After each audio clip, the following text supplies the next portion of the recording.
problema namin. Humingi po ako ng maraming salamat sa inyo. God bless po sa inyo lahat.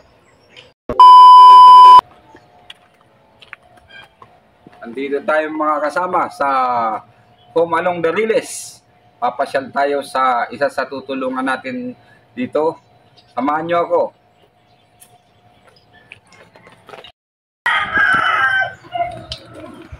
Kumusta, pare Jimmy? Ito, okay na. Kumusta? Oh, ikaw din. Magandang araw sa inyong dalawa. Ayan, mga minamahal na kababayan, nandito tayo ngayon sa Philippine National Railways, Home Along the Riles.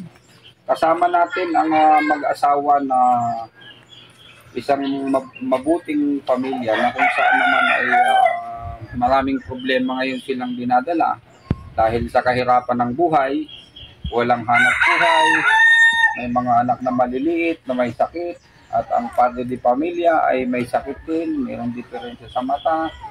Ang kanya namang may bahay ay halos nagdi-dispatcher lamang dito sa highway, sa Jollibee, at halos kakapiranggot ang kinikita o kaya ay nangangalakal at sira pa ang sidecar na ginagamit nila sa pangangalakal. So ang nakikita ko, talagang kailangan nating tulungan ng pamilyang ito para masuportahan natin para makapagsimula sa kanilang kabubuhay.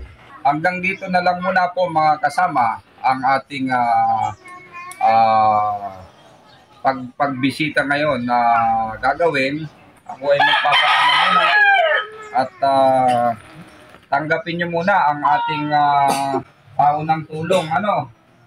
At yung mga problema na isinabi nyo sa akin ay abangan po natin mga kasama para sa part 2 ng ating pagtulong dito sa mag-asawang ito. Maraming salamat po at patuloy po nating subaybayan ang programa ng Ventura Cares.